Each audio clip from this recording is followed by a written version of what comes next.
Welcome to another episode of Foxfire Farmhouse, the podcast. We're glad you've joined us once again to listen to us ramble on about movies and what we think of them. Episode numero cuatro. Yeah, episode 4. Thanks for sticking with us for 4 episodes. That's Good job. Half of 8. Yep. I don't know why that is significant, but it is. It's super significant. Twice 2. We're almost halfway through the season. Yeah. Season 1, 10 episodes is the target. Yep. So we are almost halfway, almost to the halfway mark. Thanks for sticking with us. Thanks for joining us if this is your first time. In fact, we just realized that in the last episode we didn't introduce ourselves, which if you were new to the last episode, you would have no idea who we are. So allow me to introduce myself. I'm Josh Bartels, a professional amateur. I like it. I'm just an amateur at a bunch of things. DJ Josh. My name is Elijah Heyman.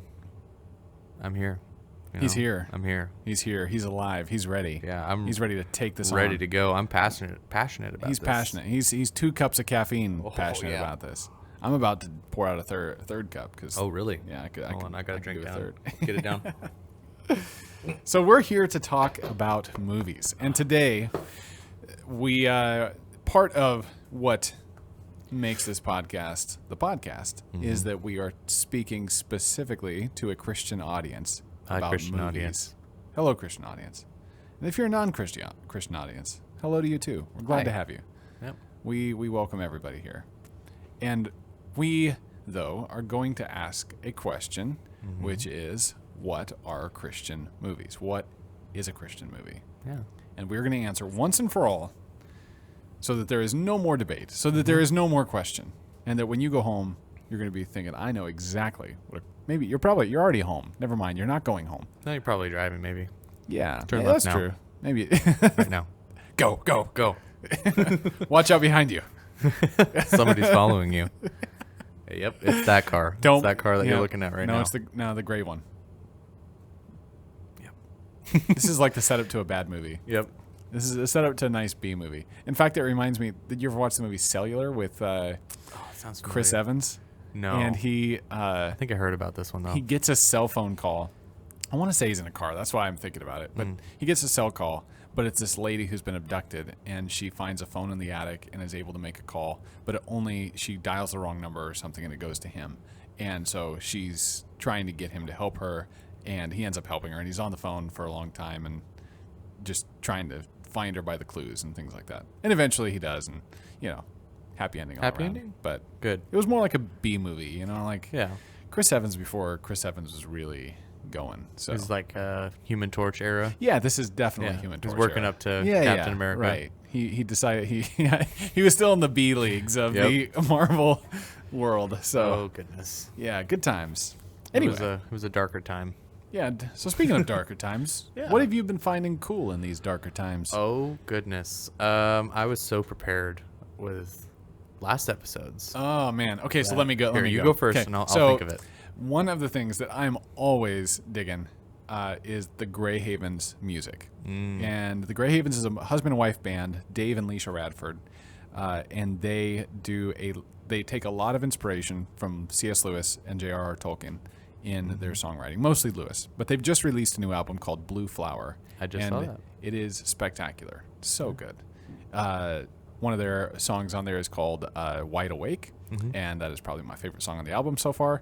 Sweet. Just talking about how basically we want to be awake to the world around us, and as Christians who believe that there's something more than just the material world, that we're looking for something that we haven't found yet, that blue flower, the thing that points to the joy that is beyond life, and yet often it seems like there's no proof of it, or that we can waver in our faith. And he talks about, and so one of the lines in the songs goes something like, there's plenty of reasons to believe that these things don't exist, but yet I still want them.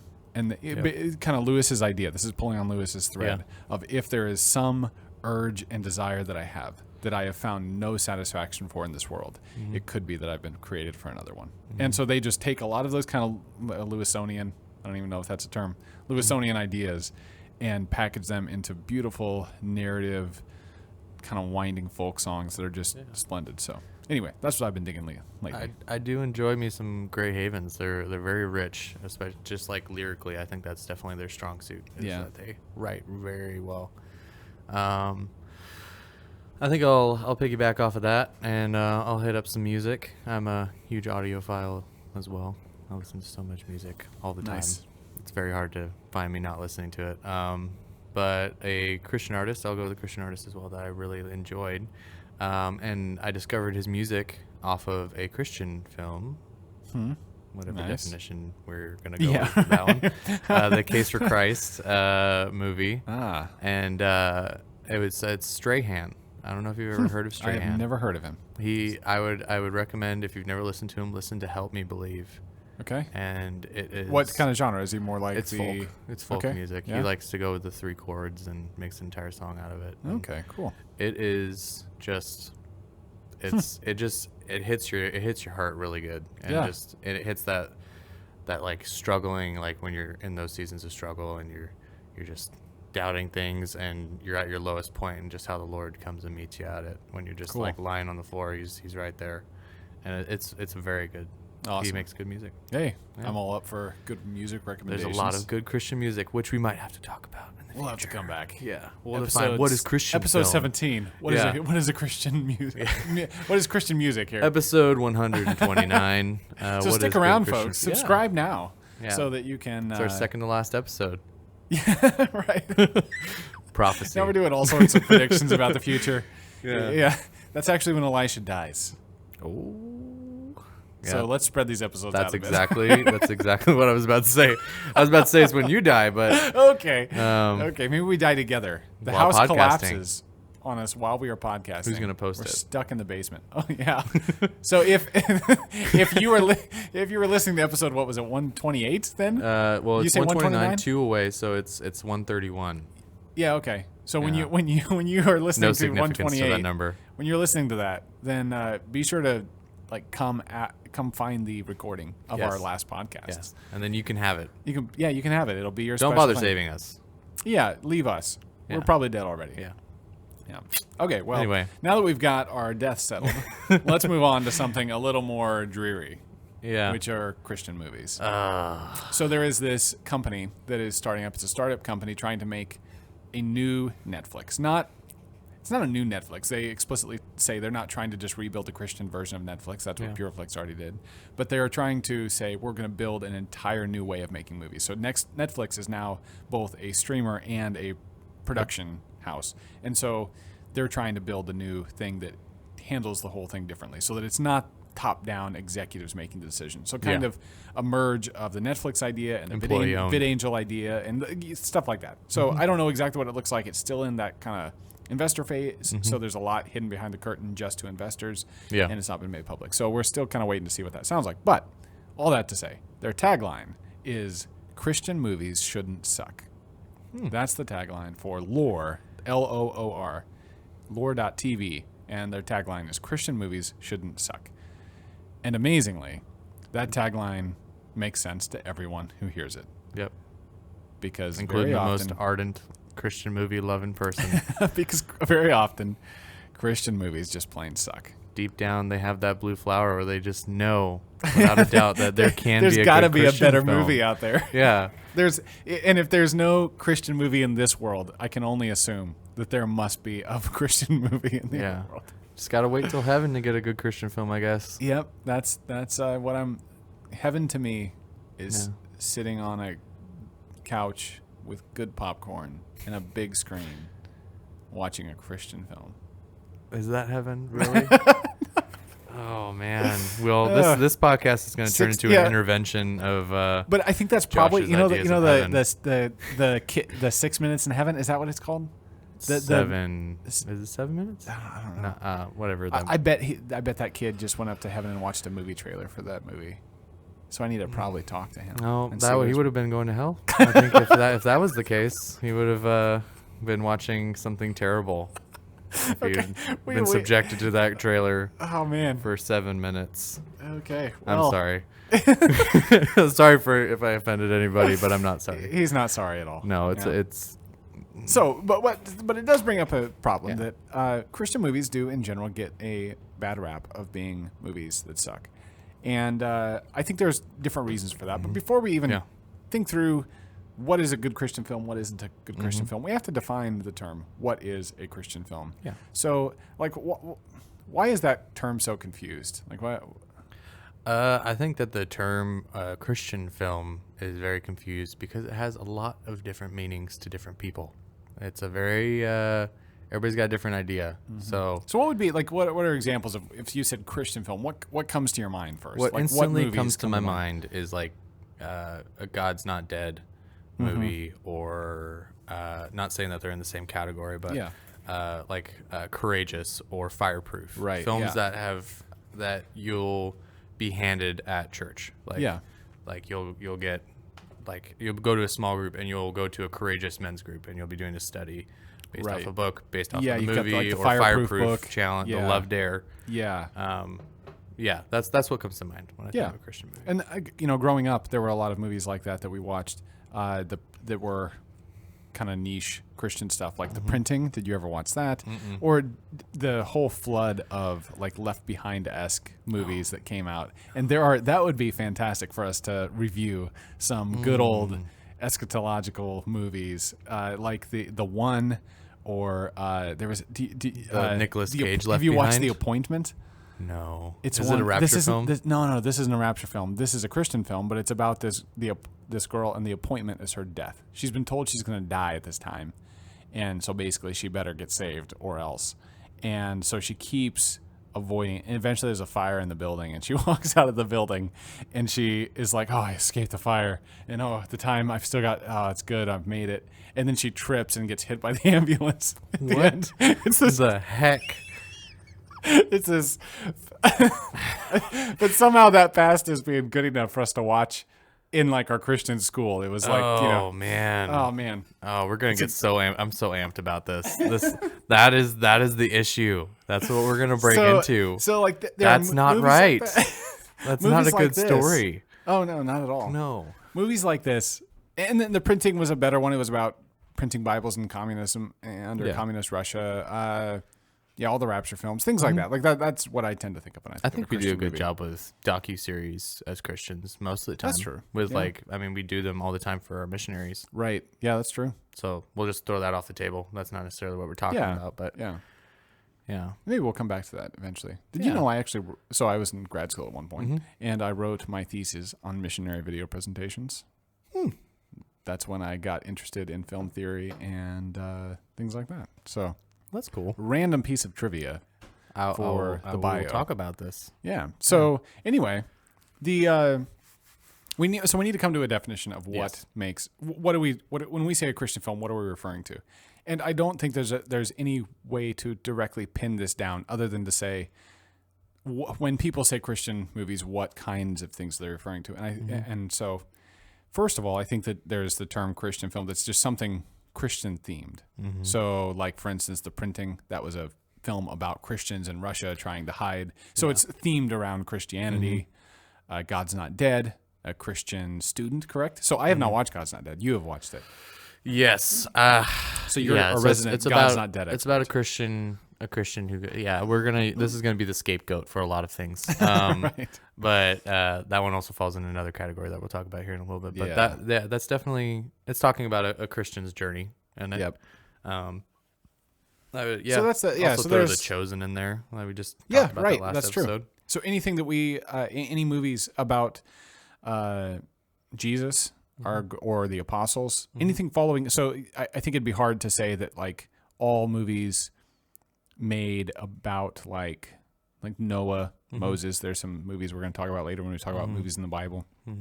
Or not movies in the Bible, but movies about the Bible. Yeah. You know, those good movies they used to watch in the Bible. Yeah. You know, Noah had his ark and he was watching this movie on.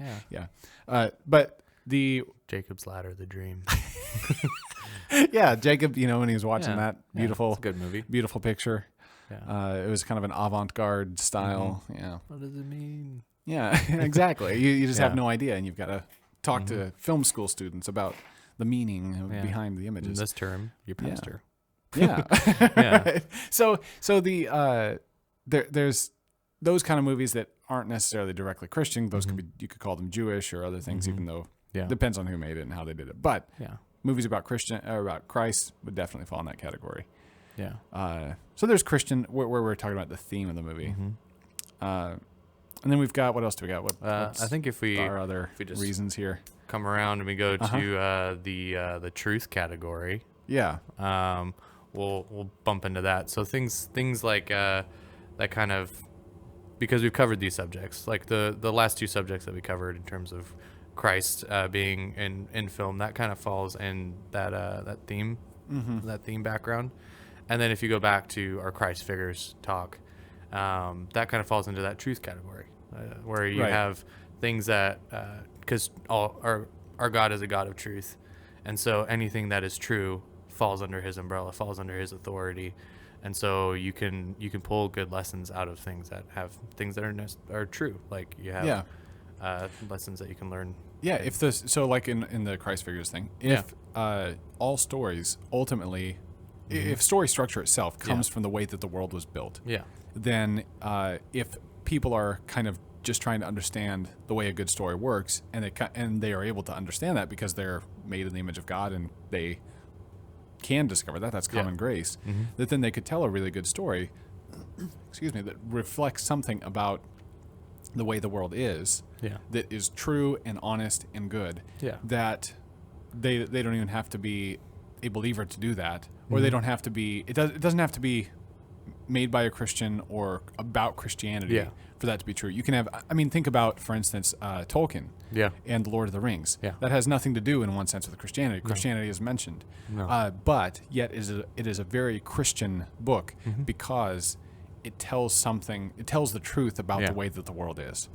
So there sometimes I think that people refer to Christian films as films that echo the truth of Christianity. I think a good example of that is if you go Narnia and Middle Earth. Narnia is expressly allegorical in nature, and so in that way, it's more thematic than Middle Earth and Lord of the Rings. And that I think Lord of the Rings falls into that truth category a bit more than necessarily Narnia, because it has a lot of actual things that mirror. Like if you go Lion, Witch, and the Wardrobe, it mirrors a lot of Christ's life and His death and His crucifixion. Whereas if you go over to Lord of the Rings, you have things that are like more true about life, more true about kingship and about friendship and how the world works, like you're saying. I think maybe that might work. I think there'd be some bleed over in the two, but I think when it comes to I guess since with Lewis, well, anyway, there's a lot of talks that could go there, because some people think that I saw this recently, this theory that history is actually, he thinks that there was a theory that Tolkien thought that his tale of the history of the earth is true. Not that necessarily there was this ring and all the drama that played out in his story, but just that there were men and elves, and that that this was a past age. Anyway, it was a random fan theory or student theory. Yeah. But anyway, so nonetheless, they both are aiming at something that is true, just in different ways. And I think that Middle Earth seems more foreign. It's the kind of thing that this has on its face has no relation to Christianity, yet is telling the truth about the world in a way that is deeply Christian. Yeah, because Tolkien literally was intentionally not doing allegory because he hated allegory. I think what I was trying to get at. Yeah. But I guess that when it comes to that kind of question, though, I think Lewis isn't allegorical, and that he was expressly not so. So that he is actually saying, and this shows up even with his space trilogy, that for him, he's saying, okay, I'm going to create this fantasy world called Narnia. And if there is a fantasy world, another world through this closet, let's say there actually is another world in our world, if I'm imagining that, then God is God over it. Got it. And if they have fallen, how are they redeemed? Oh, no. And so that then it's not strictly allegory in the sense that it actually still exists in our world. It's not a tale that then is supposed to allegorically lend light, even though it does, because it's from another place. And he does the same thing with the space trilogy, where he says, okay, I'm going to take my character to Mars, but if he's going to Mars, then this is the world that God has made. jurisdiction. God is still, Mars, so what does God's jurisdiction over Mars look like? Now, Mars hadn't fallen yet, and Earth has, and Earth is the first book is called Out of the Silent Planet, because Earth is the silent planet that the Maladil, or the Eldil of Earth, has fallen, which is Satan. And so Lucifer is no longer exercising his dominion like he should. He has fallen to Earth, and Earth has gone silent because there's no message. But there's this scandalous rumor that Maldil himself, God, actually went down there and dealt with things. Yeah. And so it's like that's kind of the idea from Mars, and then he goes to Venus, and then the last one ends up on Earth. But yeah, so anyway, that'd just be my commentary there. I just got schooled. Hey. What just happened, man? Oh, a nerd credit. I got to earn it back. That was good. I learned some things. Yeah. That's So good. it's why you have to read the Space Trilogy. I know. I haven't if you read had it read yet. the Space Trilogy, Quite honestly, you would be fine. I haven't read most of Narnia. Oh, really? Yeah. Okay. I've you read all Lion Lord and of the Witch- Rings. Lion, I've Witch, and Wardrobe? read that. I read Magician's Nephew and Lion, Witch, and the Wardrobe. Okay. And bits and pieces of everything else. And I've read Lewis. I've read like Mere Christianity. Oh, yeah. And Screwtape Letters. But Yeah. I haven't done the justice of reading all of Gotcha. it. So that's Yeah. probably my understanding is Nice. little. Well, yeah, no, it's so there is the allegory in the sense that like Yeah. Aslan is definitely Jesus Christ Yeah. in this world, right? Like so, in one sense, you could say it's allegory. It's just it defies the allegorical category a little bit. It's not a Pilgrim's Progress. It's You know not what I mean? what Like, Tolkien thought No, Narnia was. Because I think my understanding of Narnia is Tolkien's understanding of Narnia, where Tolkien just called it a bunch of allegories. right, and I think that is Yeah. what he Yeah. thought it He was. was. I think I Yeah. read a bit of his review. I think that's what's tainted me. Yeah, Is- and I think that would be the defense that people would marshal against a Tolkien type critique. Consider Although yourself Tolkien was defended, people. Tolkien was very very anal about stuff. He's and pretty harsh on he the didn't written like, word. He didn't like Lewis. Even if you're friends. Like, Yeah. he just... Yeah, I love stories about those guys. There's a book I Yeah. want to read called The Inklings that's about Yeah. him and Barfield and who's the fourth guy? Wasn't what's her face in there? No, Sayers. She Yeah. wasn't part. Well, she's not emphasized in this book. Okay. I mean, she was one of their friends. She was her but recurring friend. Yeah, but yeah, there's a third guy. I forget or a fourth rather. We're falling down the Anyway, Lewis, yeah, the okay. Lewis hole of So this is now the a Lewis conservative episode. Christian Right. podcasts. And we've got to get to Christian All right, movies. let's break into it. So- So we just went over truth. Yeah, so there's true movies. Well, then we've got movies that are made by Christians. Yeah. And so this would, be just what it sounds like. Any movie that has been made by a Christian could be called a Christian film because it was created by a Christian. And just as a quick aside, directors are not the only people who make movies, obviously. And so there's very often times where a movie could have been written by a Christian and that shaped the entire Produced story. by a Christian. Yeah, produced by a Christian, edited, acted. Down the line, you've got all sorts of different ways Christians can be involved Boom in the mic'd story by a itself. Christian. Boom mic'd by a Christian. and there's not a whole lot of difference between a good Christian boom mic and a good non-Christian boom mic I feel like operator. there is. There probably is, really.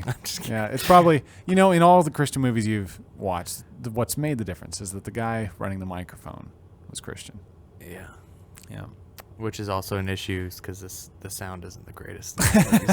It's just production as a whole. But that's Anyway, production. Anyway, different thing. Last thing. What's our last category is? But I'd like to point out in that What was our creator last category that's a pretty broad category, and the fact that you have Yes. people in there that you Oh, wouldn't yeah, think, yeah. like That's good. Scorsese Yep.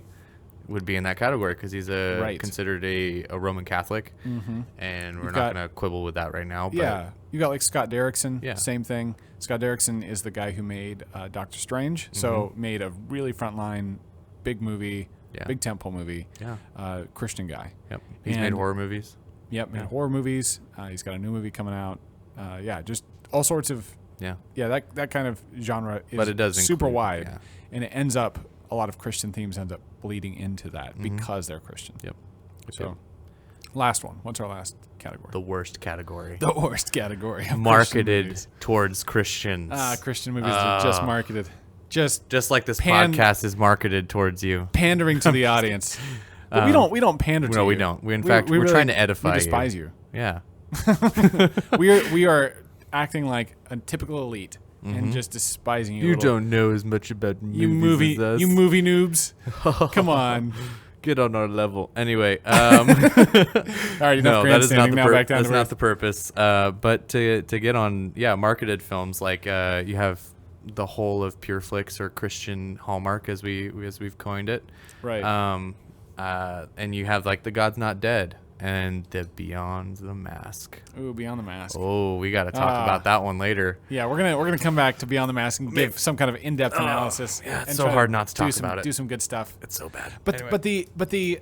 the idea there is that these are movies that have, from the beginning, from the outset, their market is a Christian audience, and so they want to play to the Christian audience's sensibilities. They want to give the Christian audience what they want, and I think that brings in two factors. One, that Christians on the whole, as a demographic, let's say, not because nominal Christians, people who are just taking the name of Christian and not necessarily the serious Christian, that becomes the real demographic that they're after, because that's the big one. Yeah. And so they don't want to offend them. So they want to say the kind of thing that is going to attract them and not really challenge them or puff them up in their own, idea. It becomes just another form of propaganda. Yeah. I think you just look at, like, I'll just point God's Not Dead for just a quick little example. Like, just take for a moment. I think most people who are listening to this podcast have probably seen this movie, maybe not, or know of it. And if you just look at that film and you look at how the Christian is portrayed and all the Christian characters and see how virtuous and like how good they are, and the only problems that they have is just that they're not pushing it enough. Like, they're good, but they're not pushing it enough. Yeah. That's their only problem, that they just have to commit more. And then you look at the atheists and you look at the non-Christians, and they're just people who abuse their daughters. They're people who scoff and say horrible things to all of their students and are mean, are just not good people, horrible bloggers. Like, and look at the two, and they're portraying people as villains. So, like, you just need to think about, like, that's what this whole thing is that you're being targeted as an audience, and that this movie isn't meant for you to share with others. It's really just meant for you, and it's meant to feed an idea to you of who you are as a Christian and who you want to be and who the world is.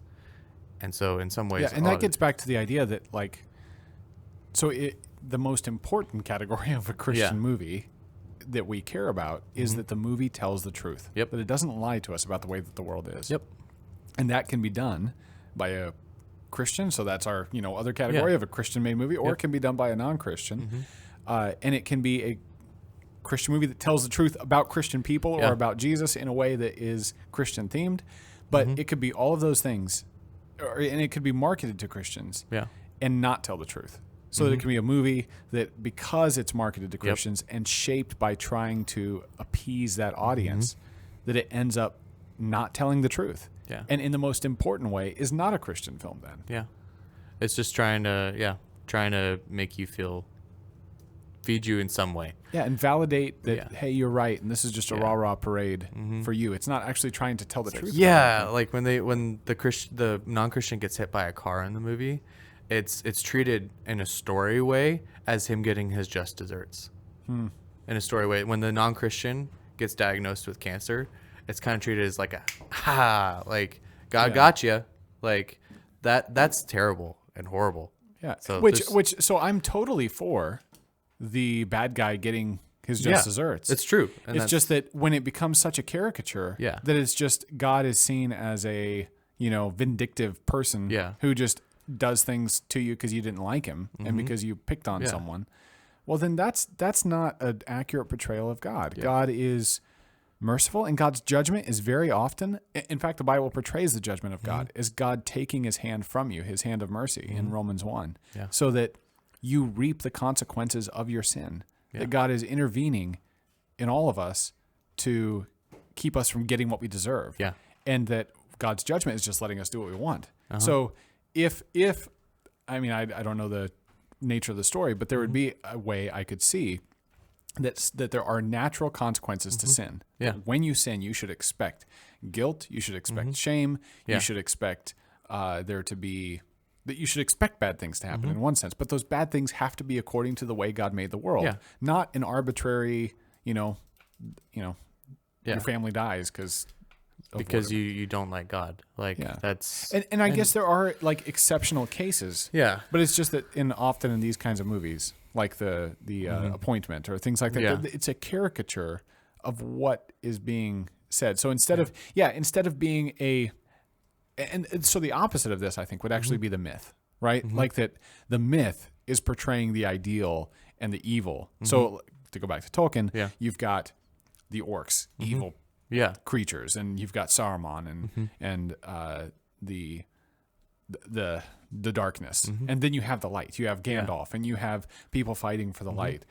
And so in that sense, there is a good and an evil and a battle of the two, and it's this ideal world or not an ideal world, but it's portraying an ideal. And that battle doesn't take place between man and necessarily. But even if it did, I guess what I'm saying is that it portrays a mythic ideal. That's not a caricature. That these movies, that's like a really deeply fleshed out vision of the cosmic conflict. Whereas these kinds of movies are trying to portray the good and evil versus each other, but it's just a cartoon. It's it's a 2D low detail, low res version of what happens on the cosmic scale. Yeah, and honestly, like I think what like the thrust of a movie and the setting that they try to go for and the feel that they try to go for of this, you're in a college, there's students around you, you're going to school, like they try to make it very real. And where that falls short is the fact that there are people like the professor in that movie. Yes, there's people like the horrible blogger, but that's not everybody. Like I think if you're going to go for a real movie, I think a better way to go about it is to go we're the same. Like we're both human beings.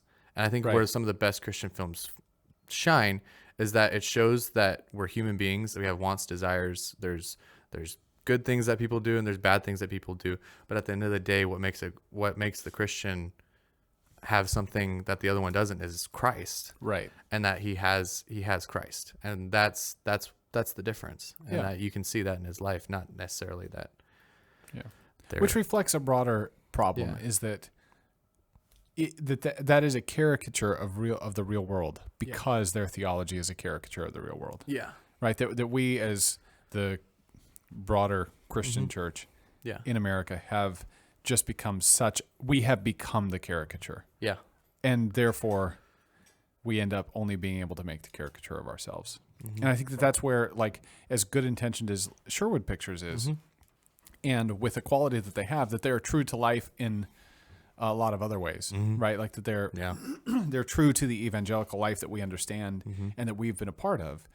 But because the evangelical life we've been a part of and grown up in is such a caricature of Christianity and historic Christianity, then you end up with what feels like a cheap or caricatured movie. You know, even if it's a good movie, like because Sherwood has a different level of quality than things like the stuff I saw as a kid, right? Like they're actually the technology is cheaper, the access is easier, and we have now the opportunity, and churches are richer, so you've got more access to abilities to make that kind of thing and compete on that level. But now you've got high production values that are able to bring our faith to the screen, and it turns out our faith is shallow.